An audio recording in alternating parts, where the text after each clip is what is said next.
Hello everyone, and thank you for being here and watching my presentation. I am Gokhan Savas, and I am pleased to present my study, Gender Norms and Attitudes in the Arab Region. Using the most recent 2023-2024 Arab Barometer data, I explore how cultural, religious, economic, and political factors shape public views on gender roles and equality in 7 Arab countries. The Arab region consistently ranks lowest globally on gender equality, especially in terms of political participation and economic opportunity. But laws and policy reforms do not tell us the whole story. What people believe about gender roles and why they believe it remains a key missing piece. So in this study, I ask, how do gender attitudes vary across the region? What factors predict support for gender inequality?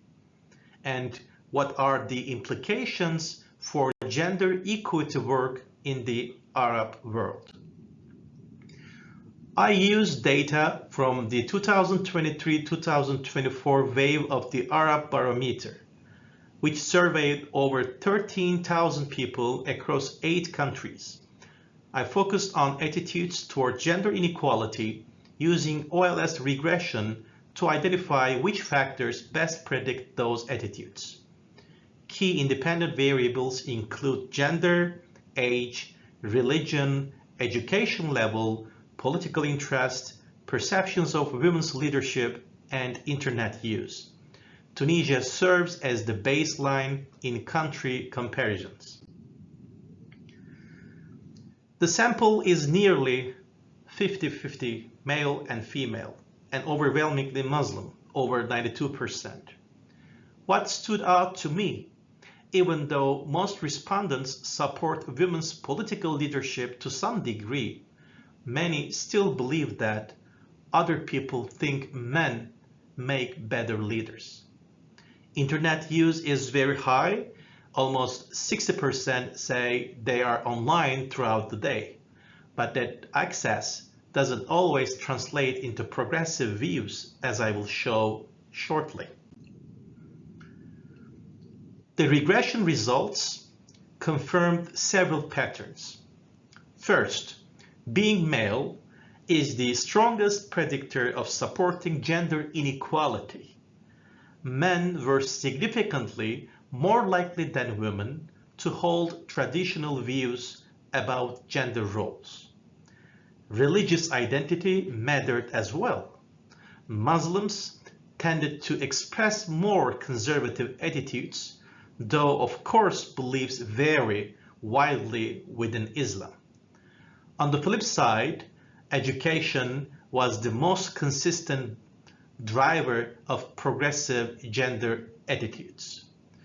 Surprisingly, political interest and internet use were both linked to more conservative views.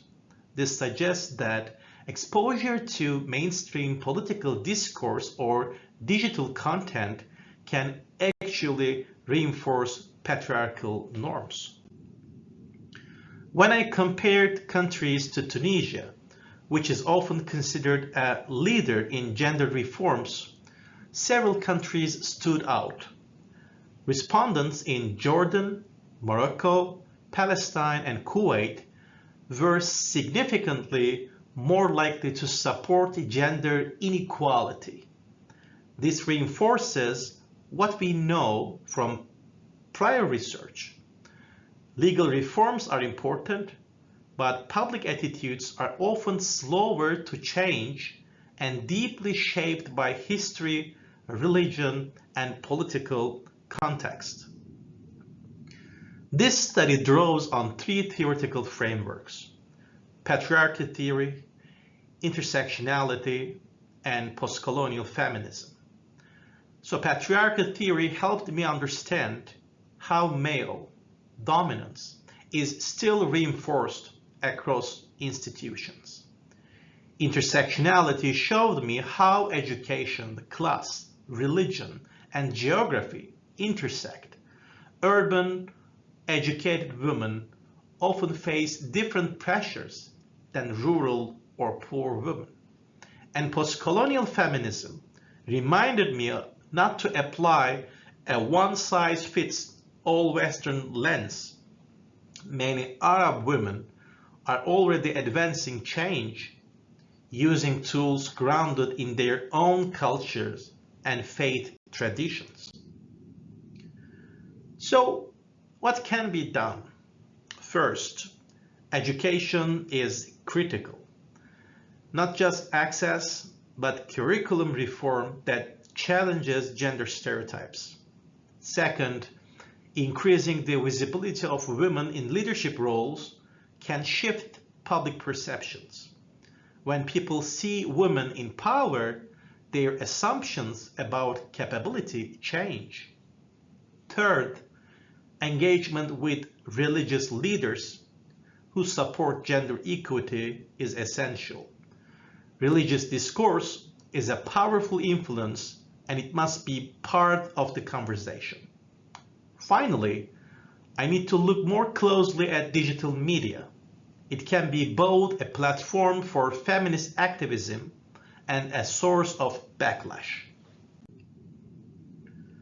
There are a few limitations I want to acknowledge. The data is cross-sectional, so I cannot track change over time.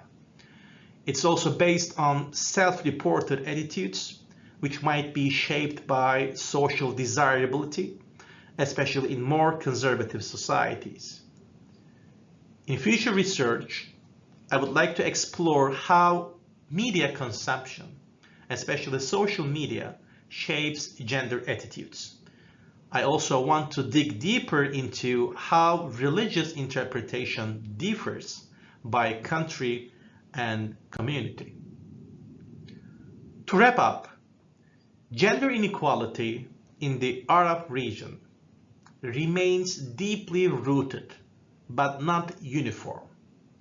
Men and religiously conservative individuals are more likely to support traditional gender roles. In contrast, education and support for women's leadership correlate with more egalitarian views.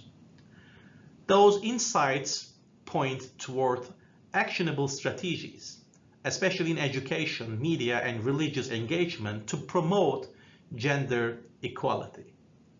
Thank you for listening, and I would love to hear your thoughts and/or questions.